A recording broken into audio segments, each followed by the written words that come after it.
আসসালামু আলাইকুম। তো আমরা এখন যে প্রবলেমটা সলভ করব, এখানে আমাদেরকে বলা হয়েছে find I using superposition theorem. এই ম্যাথটা অনেক বড় হয়, এজন্য আমরা আগে থেকেই হচ্ছে যে সলিউশন করে রাখছি। এখন শুধু এক্সপ্লেইন করব। তো এখানে আমাদের ৩ টা সোর্স দেওয়া আছে। 24 ভোল্ট একটা, 12 ভোল্ট একটা, 3 অ্যাম্পিয়ার একটা। আচ্ছা, তো আমাদের প্রথম কাজ কি হবে? যে think with a single source আমরা প্রথমেই বলছিলাম। তো আমরা যেকোনো একটা সোর্সকে চিন্তা করব। ধরে নিলাম প্রথমে 24 ভোল্ট অ্যাক্টিভ, এটা নিয়ে চিন্তা করতেছি। এই সোর্সটা নিয়ে চিন্তা করতেছি। আচ্ছা, তাহলে 24 ভোল্ট অ্যাক্টিভ। অ্যাক্টিভ করলে তখন কি হবে? ভোল্টেজ সোর্সগুলো শর্ট করে দিতে হবে এবং কারেন্ট সোর্সগুলোকে ওপেন করে দিতে হবে। তো কারেন্ট সোর্স এখানে 3 অ্যাম্পিয়ার আছে, এটাকে আমরা ওপেন করে দিছি। আর এদিকে ভোল্টেজ সোর্সটা শর্ট করে দিছি, তাই তো?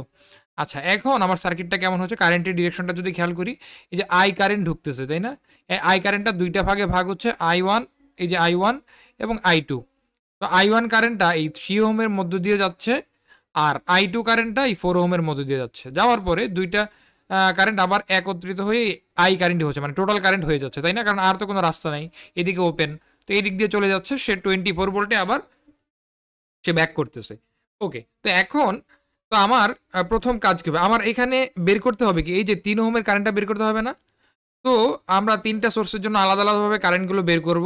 তো প্রথমে আমি এই 3 ওহমের কারেন্টটা বের করতে চাই এখানে। তো এটার নাম দিয়েছি আমরা আই প্রাইম। তো এই ডিরেকশন থেকে আমরা দেখতেছি ডিরেকশনটা নিচের থেকে উপরের দিকে যাচ্ছে কারেন্ট, তাই তো? আচ্ছা, তো এই হলো ডিরেকশন, আমরা ঠিক করে ফেললাম। এখন আমার এটা বের করার জন্য কি লাগবে? এই সার্কিটটাকে আমরা যদি চিন্তা করি যে এখানে আসলে কি হইতেছে, 4 এবং 3 এরা কিসে আছে? প্যারালালে আছে। এবং এই যে 4, 8, এই 4, 8 এরা দুইজন কিসে আছে? সিরিজে আছে। তো 4, 3 প্যারালাল, আর 8 আর 4, 12 এই সিরিজ। এই 4, 3 প্যারালালের সাথে এরা যুক্ত হয়ে এই যে নিচে আমরা টোটাল রেজিস্ট্যান্স পেয়ে গেলাম। ঠিক আছে? টোটাল রেজিস্ট্যান্স আমরা এখানে পেয়ে গেলাম। আচ্ছা, তাহলে এখান থেকে আমি টোটাল কারেন্টটা পেয়ে যাব না? তো মানে 24 ভোল্টকে যদি আমরা এই টোটাল রেজিস্ট্যান্স দিয়ে ভাগ করি, তাহলে কি পেয়ে যেতেছি আমরা? টোটাল কারেন্টটা পেয়ে গেলাম। ঠিক আছে? আচ্ছা, টোটাল কারেন্ট আমার আসলো। তো এখন আমার কাজ কি হবে?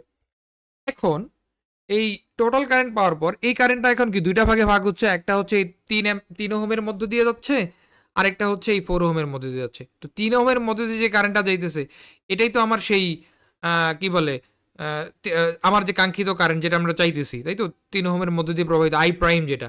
তো এখন আমরা আই প্রাইমটা বের করবো, মানে 3 ওহমের মধ্যে দিয়ে প্রবাহিত কারেন্ট কিভাবে বের করবো? যে এটা যেহেতু এই একটা দুইটা প্যারালাল ব্রাঞ্চ, তাহলে এখন কি করতে হবে? মোট কারেন্ট কত? 1.75 অ্যাম্পিয়ার। ওকে, আর এখানে আমার মোট current into parallel resistance divide by দুইটা রেজিস্ট্যান্সের যোগফল। আমরা তাই করছি। ওকে, আচ্ছা, এতটুকু আমার হয়ে গেল। তো এখান থেকে আমরা মানে কারেন্ট ডিভাইডার রুল অ্যাপ্লাই করে আই প্রাইমের ভ্যালুটা 1 অ্যাম্পিয়ার পেয়ে গেলাম। ওকে, তো আমার 24 ভোল্ট অ্যাক্টিভ, এইটার কাজ শেষ হয়ে গেল। এখন আমরা যাব সেকেন্ড কন্ডিশন। সেকেন্ড কন্ডিশন কি? আমরা অন্য একটা সোর্সকে অ্যাক্টিভ চিন্তা করবো। আমরা চিন্তা করলাম 12 ভোল্ট অ্যাক্টিভ এখন, হ্যাঁ? তো 12 ভোল্ট যখন অ্যাক্টিভ, তখন কি 24 ভোল্ট শর্ট, এবং এইদিকে কারেন্ট সোর্স তো ওপেনই আছে আমাদের সিস্টেম অনুযায়ী। তো এখন কি হবে? যে 12 ভোল্টটা যখন অ্যাক্টিভ করছি আমরা, তো তখন কারেন্ট কি, টোটাল কারেন্ট এদিক থেকে সাপ্লাই যাচ্ছে। ওকে, তো দুইটা ভাগে ভাগ হয়েছে। একটা হচ্ছে আই ওয়ান, 8 এবং 4 এর মধ্যে দিয়ে আই ওয়ান কারেন্টে যাচ্ছে না? এই যে 8 এবং 4 এর মধ্যে দিয়ে এই আই ওয়ান কারেন্টে তো যাচ্ছে। ওকে, আর এই যে আই টু কারেন্টটা এদিকে আসার পরে এইখানে এদিক দিয়েও আই টু আসতেছে, আর এদিকে আবার আই ওয়ান আসতেছে, যেটা ভাগ হয়ে গেছিল এই পয়েন্টে। তার মানে এই 3 ওহমের মধ্যে দিয়ে এখন যে কারেন্টটা যাবে, এটা কি আমার টোটাল কারেন্ট যাবে। এতটুকু আমি ক্লিয়ার। আর 8 আর 4 অবশ্যই সিরিজ হবে। তো আমরা পরবর্তী একটা সার্কিট ড্র করছি, যেখানে 8 আর 4কে আমরা একত্রিত করে দিছি। আমরা সিরিজে সিরিজে একত্রিত করে দিছি। 12 ওহম হয়ে গেছে। আর এইদিকে আর এই যে আই টু যে কারেন্টটা ফ্লো হয়েছিল 4 ওহমের মধ্যে দিয়ে, এটা কি আমার যেহেতু ভাগ হয়ে গেছিলো, তার মানে এটা প্যারালালে আছে। এটা তো আবার সিম্পল সার্কিট। তো এখন এখান থেকে আমরা এই সার্কিট থেকে আমরা আই ডাবল প্রাইম, মানে হচ্ছে এই সার্কিটের জন্য যে টোটাল কারেন্ট, সেটা আমি পেয়ে গেছি। এই সার্কিটের জন্য যে টোটাল কারেন্ট, এটা কি আমার আমার কাঙ্ক্ষিত 3 ওহমের কারেন্টটা। ওকে, আচ্ছা, তো এখন আমার পরবর্তী কাজ কি? তো এখান থেকে আমরা এই যে 2 এম কি বলে 2 এম্পের কারেন্টটা পেয়ে গেছি, যেটা হচ্ছে আমার টোটাল কারেন্ট। টোটাল কারেন্ট বা আই ডাবল প্রাইম, যেটা 3 ওহমের কারেন্ট এই সার্কিটের জন্য, মানে 12 ভোল্ট অ্যাক্টিভের জন্য। তো আমাদের এখান থেকেও আমার যে লক্ষ্যবস্তু ছিল সেটা পেয়ে গেছি। আচ্ছা, এখন আমার কাজ কি? এখন আমার 3 এম্পিয়ার কারেন্টটা দরকার, মানে 3 এম্পিয়ার সোর্সটাকে বিবেচনা করতে হবে। মানে 3 এম্পিয়ার অ্যাক্টিভ, বাকি তাহলে কি হবে? ভোল্টেজ সোর্সগুলো শর্ট হবে। তাহলে সার্কিটটা কেমন হইতেছে? এই তো এখানে কিছুই নাই, শর্ট। এইদিকেও শর্ট, কারণ ভোল্টেজ সোর্স ছিল, সেটাকে শর্ট করতে হবে আমাদেরকে। ওকে, তাহলে এখন আমার কাজ কি হবে? হ্যাঁ, এখন কাজ খুবই সিম্পল। এখন আমার এই তো এদিক দিয়ে আমার হচ্ছে একটা কারেন্ট ফ্লো হচ্ছে এটা ২ টা ভাগে ভাগ হচ্ছে। এটার একটা সার্কিট আমরা এখানে দেখতে পাইতেছি। তো এই সার্কিটটাকে জাস্ট সিম্পলিফাই করা হইছে। কি করা হইছে?